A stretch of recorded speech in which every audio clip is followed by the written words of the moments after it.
What's good, y'all? I'm your host, Adam, and this is the Tier List, a video game podcast. It's a seasonal video game podcast where a guest brings a game for the titular tier list, talk about it, rank it, but you, the audience, get to say where it will be placed by the end of the season. This is Season 2, Episode 5, almost at the end, halfway through the year. Don't even want to think about it.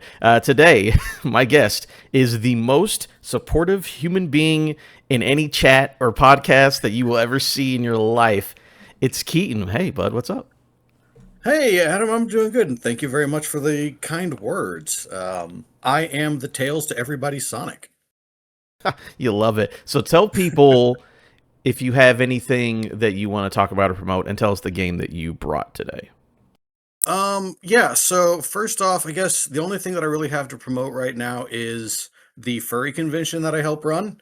I help run Furry Week in Atlanta. Takes place every Mother's Day weekend, and it is a 501c charity designed to raise money for lost and found youth, which is a group that raises money and finds homes for homeless LGBTQ kids. So it's good work there. And I do just want to say real quick that you are all cordially invited next year.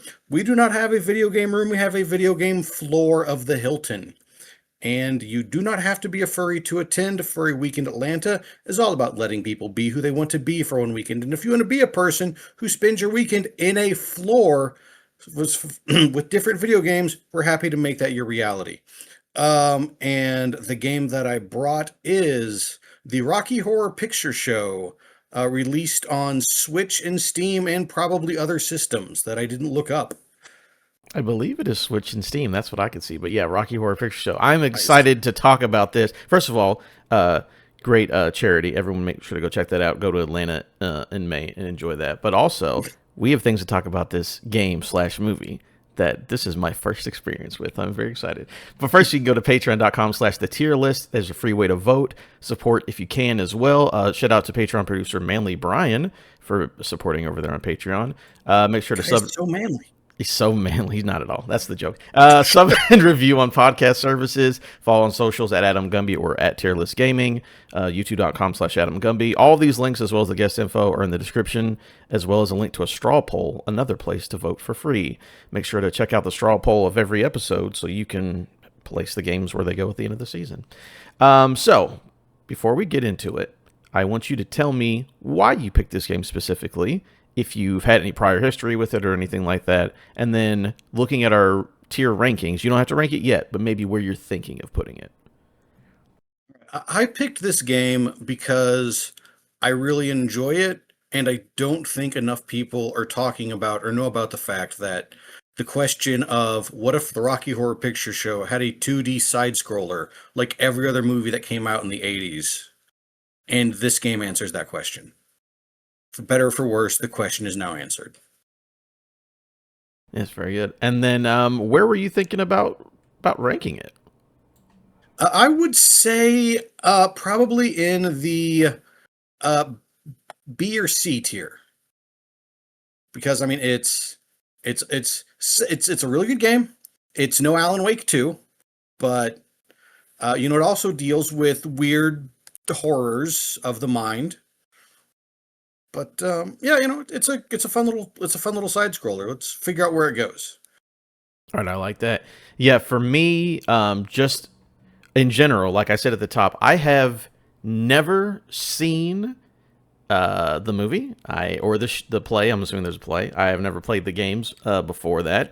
The only thing I know that it is a movie that people get up and then they sing or act along to, and then they dress up. I know that it's a thing. I have no idea anything about Rocky Horror Picture Show. So this being my first introduction was like, I know that Tim Curry's in it. That's basically all that I knew ahead of time. And I love Tim Curry, so that's great. But I knew nothing about it. So going into this, not having any idea, will definitely shape your thoughts on it. Positive and negative, perhaps. We'll see when we get there, because I don't rank till the end. I do have I have a question for you in a second. But first up, the game was released on October 21st, 2024, developed by Freak Zone Games. I would look them up because I was talking to Matt Storm about a month ago or something and brought this game up. And they were like, oh, by the way, that's the people who make the Angry Video Game Nerd games. So this is the developers made, used a similar like 8-bit 2D side scrollers type of games before. They're also the publisher, along with Bitbot Media. This is directly from Steam. Experience the strange journey of Brad and Janet like never before in this wild and wacky retro platform game adaptation of Richard O'Brien's legendary rock and roll musical. Run and jump through Frankenfurter's Mansion of Madness with authentic classic side-scroller platform gameplay. Dance along with 8-bit chiptune renditions of Rocky Horror's legendary songs. So now we're going to go to the main part of the show, and I have to start here. What is Rocky Horror Picture Show? So it's funny playing this game because it's sort of like, I'm assuming it's telling a prequel of some characters. I don't know anything. And playing this game for like an hour and a half and being like, what is actually going on? And I think I understand Rocky Horror less than when I started the game, to be honest with you. But like, what is it? Again, I know people dress up. I know people sing along or act out certain parts. I don't know anything else about this. Oh man, if you'd have told me that you had no experience with a Rocky Horror Picture Show, we would have done something completely different. Well, that's why I didn't tell you, because I wanted this experience. Fair. I am intrigued by how it plays out to someone who has no idea what's going on. So, Rocky Horror Picture Show is, what do they call it, a rock opera? It is what you played was the story. This was like your classic 80s side scroller, like Die Hard or Total Recall, where you played through the movie. So it's the story of Brad and Janet, a young couple that gets engaged and goes to tell their professor that they're engaged, because that's what you do, is you tell your school teacher that introduced you. And you don't call him or anything, you drive straight there. But on the way, they braked their car, gets a flat tire, and so they go to the nearby castle.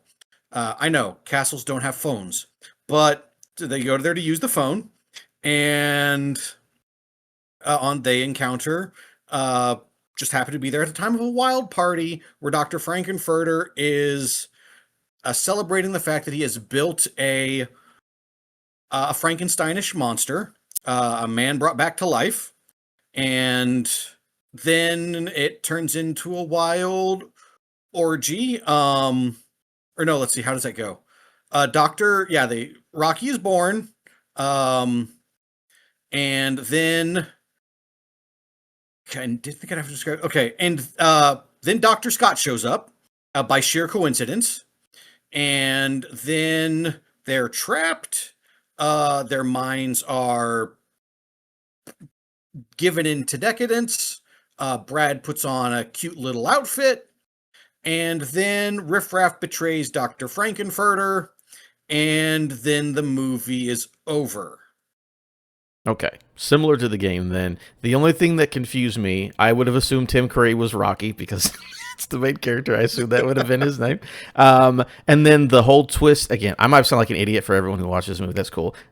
So seeing it, and knowing it's sort of like horror, like fun horror adjacent, okay, I get the Frankenstein thing. I get aliens. They're aliens at the end. That's what's going on. They are aliens at the end. If you watch the movie, pay attention to the songs. They are from there. There's a song called "Sweet Transvestite," in which Dr. Frankenfurter sings that he is a sweet transvestite from transsexual Transylvania, and that is not a town. That is a planet. Oh, they had a little fun there. They would have tricked you on that. Oh, see, yes. After playing the game again, I've never watched that movie. I do want to watch this movie, especially knowing that this is basically what happens in the movie, because I thought this was just like a weird prequel, like maybe what's it Brad and Janet are like background characters, and it's like, here's what they did. But knowing that this is like the journey, but I get to have fun music during it, yes, with Tim Curry, much more interested in that movie now. I'm not gonna lie, like that movie shot up to the top of like watch soon list. It's one of those movies where you're there for the songs, not the plot. And yeah, just know that going in, have yourself a good time, grab some popcorn. Yeah, I've heard Time Warp. That's a good time. I like that one.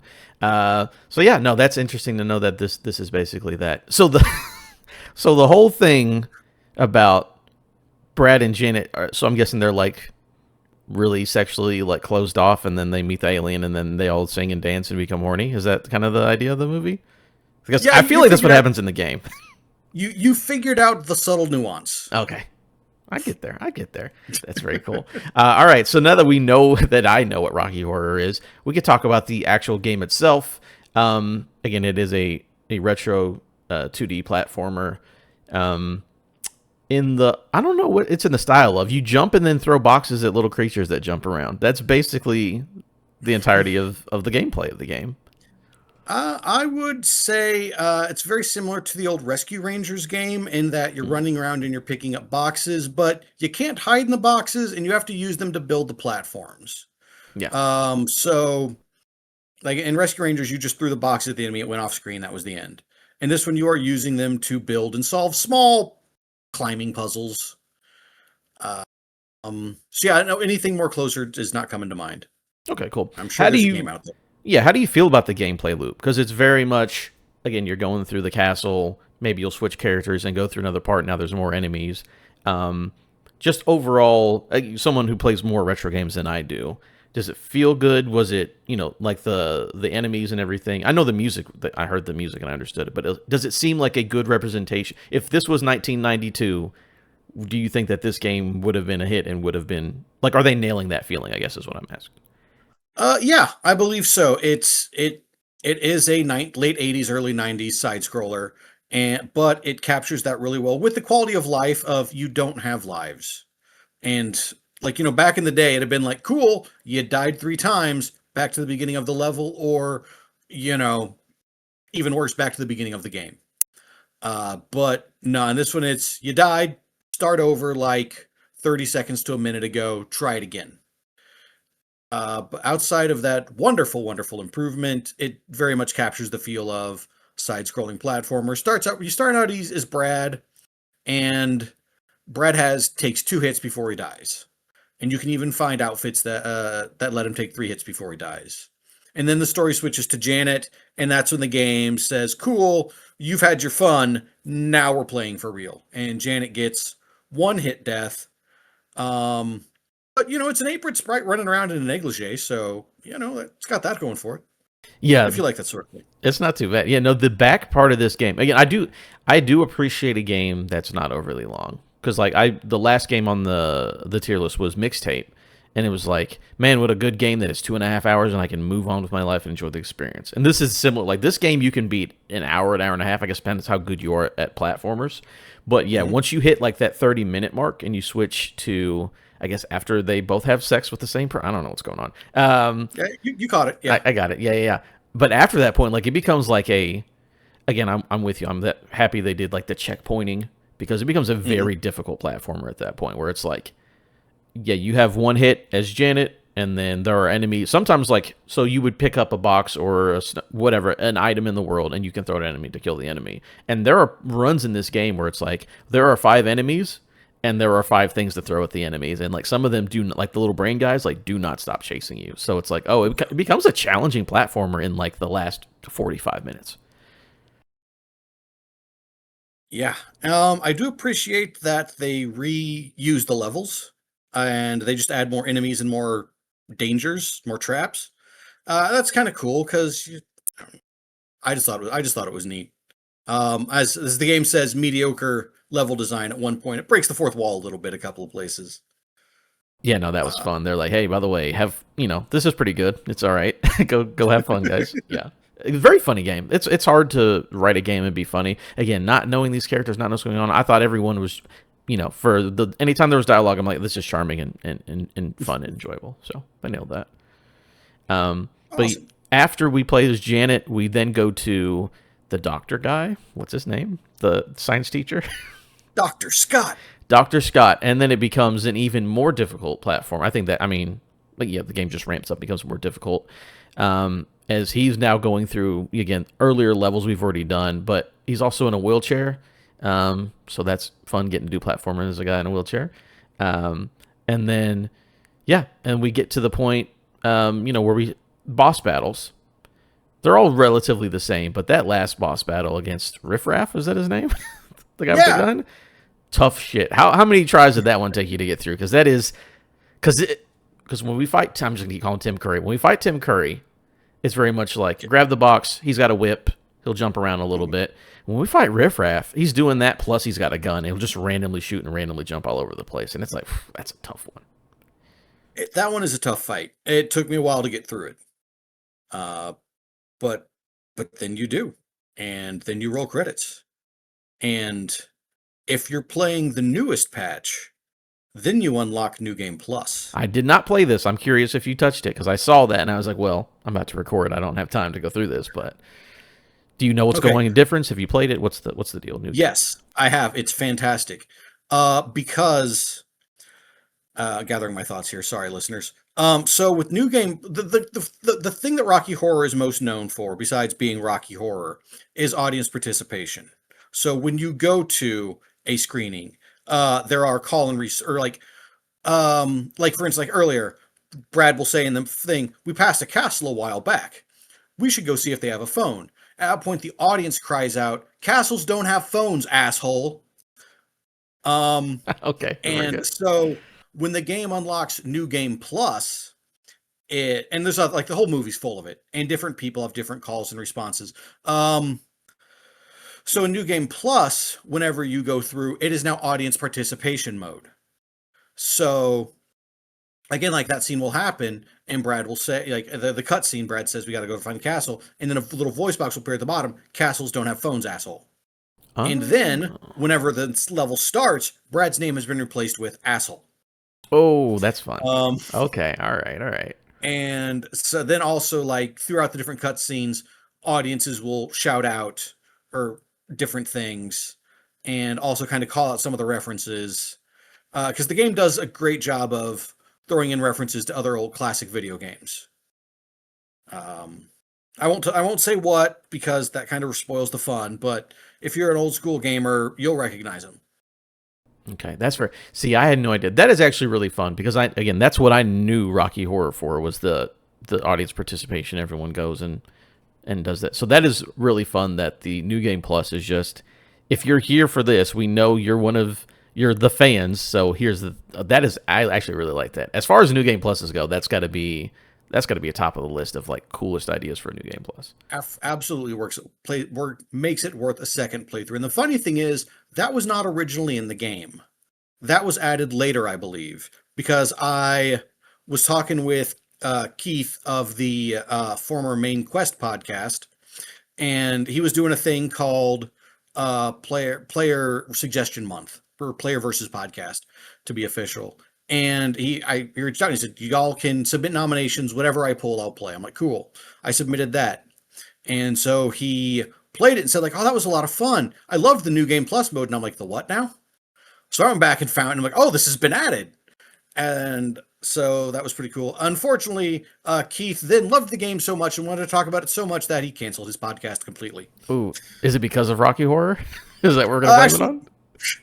we're going to blame it on that. It was probably because he's going back and doing some college stuff and the workload just got too much. But I like to think I killed his podcast Yeah, by sounds like an suggesting Rocky. excuse. I don't think it's college. I think it's Rocky Horror. If I had to kill on anything, no, that is cool. That is, yeah, that is so neat. Yeah, I wish I would have. I'm glad it's there. I'm glad they added it because that does sound really cool and neat.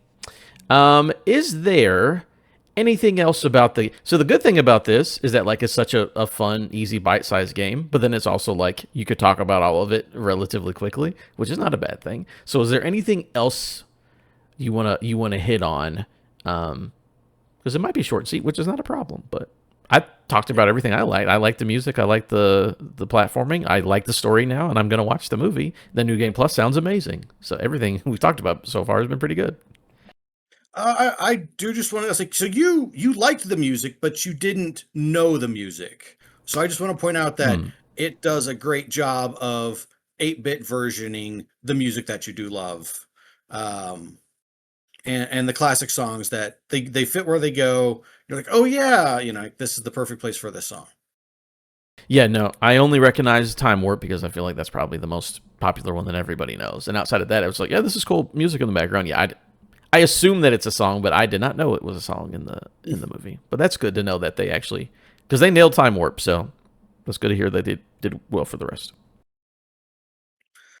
Yeah, I'm trying to think if there's anything else that really catches the attention. I find it. I don't know what to think about, like the Dr. Scott being in a wheelchair. Because on one, it's like cool. There's representation. If you're in a wheelchair, you can play a game with somebody in a wheelchair. But it doesn't affect gameplay that much, except for he can't duck. Mm. So it's not like, hey, this is a completely unique character because he's in a wheelchair. It's this is someone doing the same side-scrolling platforming. His sprite is just in a wheelchair. Yeah, Like, no, all the characters are exactly the same. Like they don't, except I never noticed the minus the duck thing, but yeah, they all play exactly the same, which is, I mean, that's fine, I suppose. But yeah, that's interesting to know that he doesn't have anything different or unique about it. Yeah. kind of thought it would have been cool if you could like do like the Sonic Rev from like Sonic 2, where you could like spin his wheels and then take off.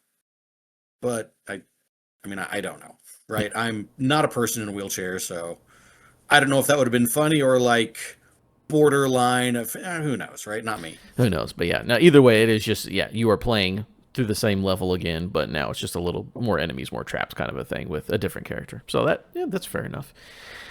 All right, I think we go ahead and move on to our closing then of the show. Let's see. All right, I'm going to now click over on my screen, and now we are on the patented voting for placement on the tier list. I have my logo over here. I've got your logo over on the right side, and we both get to rank where we think this game belongs on our tier list. Remember, audience, you can vote, but we'll get to that in a minute. So, looking over the tiers and everything we've talked about it, where are you thinking? And I'll read the tiers as you say the letter you're thinking about putting it in. All right.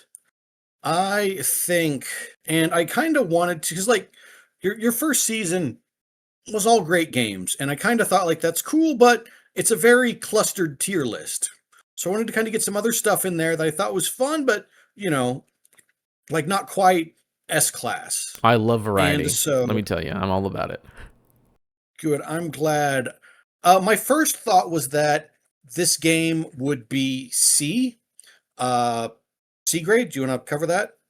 Yeah, C is good games. This tier can be recommended to those who enjoy something unique or a cult classic, Swimming in Sevens, or a game enjoyed by a diehard fan base who want the game to get its flowers. So yes, good games is where C is. And at first, I thought that would be perfect for it. If you're a fan of Rocky Horror or you love like side scrollers, that would be for that. This would be perfect in that tier for someone like you.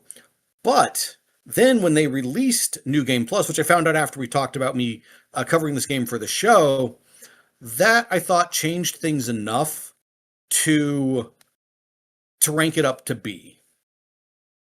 Okay, so So, B is great games. This tier could be recommended to fans of the genre or hardcore players. This could represent generally well-received games, popular in their time, or represented by a sizable fan base.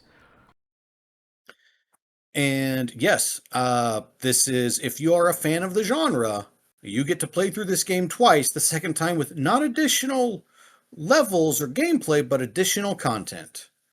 And I think that makes it worthy of the B. Okay, so I will go ahead and place your vote in the B, or in B tier. When I'm looking at it, what do I want? I'm with you. I'm between probably B, C, or D. So D is sicko games. This could be recommended to those who are into the weird outlier games that are mostly remembered as trivia answer. Far from perfect, but not necessarily good. This tier could be a game you hold close to your heart, but you know is not for most people. So sicko games, like I've said before, is not a bad game at all, but it is a very, like, I don't know, this is a game that I like that most people might not like. But after playing, I thought it might be that because it's like, I don't know, it's a tie-in platformer game made in 2024. Who knows?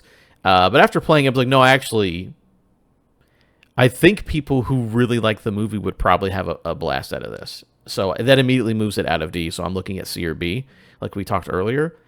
I'll probably settle in C, though. My only negative about this game, and it can be a negative and a positive, is that it is a very short runtime, which, again, isn't always a bad thing. But being like, hey, there's a really cool platformer I want you to play. It's going to be an hour long, and it's based directly off of this movie. I hope that you like it or you don't. That can be, I think for people who are going to love it, they're going to love it. But I think that's just enough of variables for me that I'm like, well, I wouldn't necessarily do it as a great game, but I did enjoy it. I think it's definitely not lower than a C. So I'm just for to be different and keeping things interesting. I'm going to put it in the C tier. I think it is a perfectly cromulent game, and cromulent starts with C. There you go. Not a K, everyone, as I learned the other day when I was on Wikipedia. All right. I do want to, since you talked about the time, I do want to point out that it is generally a sub $10 game in the States. Yes. I don't know what it is overseas, but yeah, it's a little $10 experience. So it's not like you're paying out 20 for an hour worth of your time. Yeah, no, it is 10 at full price, and it is regularly on sale. So yeah, it is. Yeah, I don't mind supporting a smaller game for $10. I don't think anyone else should either. So, all right. So this is the call to audience now, and make sure to go vote on where you want to place Rocky Horror Show the video game 2024. You can do the straw poll in the description down below, or go to patreon.com/the tier list. Another free way to vote for the game, and we will tally those up by the end of the season and see what season 2's tier list looks like. It's looking to be very interesting at the moment. All right, so if you want to give any final plugs or anything you do before we head out of here, feel free. And again, thank you for coming on, and thank you for introducing me to a thing that most people have seen but I have no idea about. So thank you for showing me this, and I'm gonna go to justwatch.tv and figure out where this movie is streaming, because I am very interested. You are very welcome. I am happy to be your culture, your gateway into this little. Everybody needs to watch it once, not the same way I started, because I just want to. The first time I watched this movie, accidentally in my grandmother's place. Oh, and yeah, that sounds fun. And when you see like the actual movie, yeah. So I was like, it's one of those things that I'd heard about, right? Is like you just hear people talk about it, but I was flipping through and it was on the channel. The guide channel that says like, well, here's what's playing on this channel at this time. And I look over and I was like, Rocky Horror Picture Show. Okay, Grandma was in the other room talking with Mom, and they were just visiting. And I'm like, all right, I've heard of this movie. I wonder what it's about. Click it on, and yeah, like there is Tim Curry in drag singing about being a sweet transvestite. I'm like, I don't know what this is. I don't think I'm supposed to be watching it, though. Grandma, come get a look at this. Oh, no. Then later I bought the DVD in college. I'm like, okay, yeah, this makes sense. As much as that movie makes sense. Love it. So yeah, no, again, just want to shout out, if you are free on Mother's Day weekend and in the Southeast United States, you're more than welcome to come to Furry Week in Atlanta. Like I said, you don't have to be a furry. You just have to want to have a good time, and come check it out. We had 17,000 people there. It's spread out over 6 hotels. So you will find something to do there. Even if it's just hang out in a video game room for 3 days straight and never see the light of day. The sun will burn you. It is bad. Stay indoors.